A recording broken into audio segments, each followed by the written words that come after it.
This is what separates us from, people who just take they take an aspirin, they have a headache, they take a Tylenol.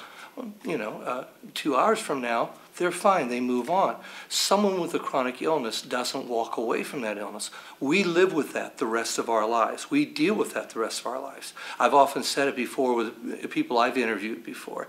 I said, when the cameras go off, they go home, they are still chronically ill. They're still dealing with that health issue, and that's an important thing to understand, is that when people say, well, there are prescription drugs that can take care of that illness, the unfortunate thing is with prescription drugs is all prescription drugs are only meant temporary. They're only meant for a period of time. Like if you take an anti-depressant, they will tell you 18 months, that's a long time for that. You're moving on to something else. But if you're talking about chronic pain, you're talking about things like hydrocodone and then on to Oxicontine.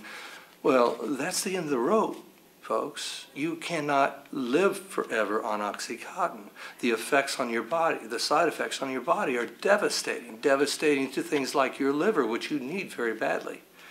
Well, these patients, that's what they're dealing with. It's like the next day is an end-of-life issue, not just from their illness, but from the drugs that they are using to treat that illness.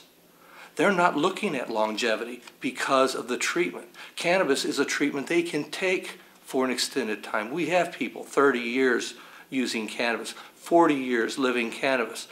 They have very long length of life. It's a very healthy, holistic alternative whenever you have something that's safer than table sugar that you're using to treat your illness, and yet effectively treating your pain, effectively treating the spasticity from multiple sclerosis, effectively treating your seizures.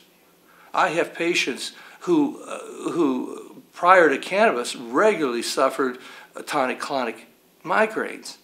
This is crucial. You don't continue to suffer like that and live very long, but these people are living without. They're living without prescription. A lot of them are without prescription drugs and without the seizures. So it's crucial. It's crucial that America has this holistic alternative.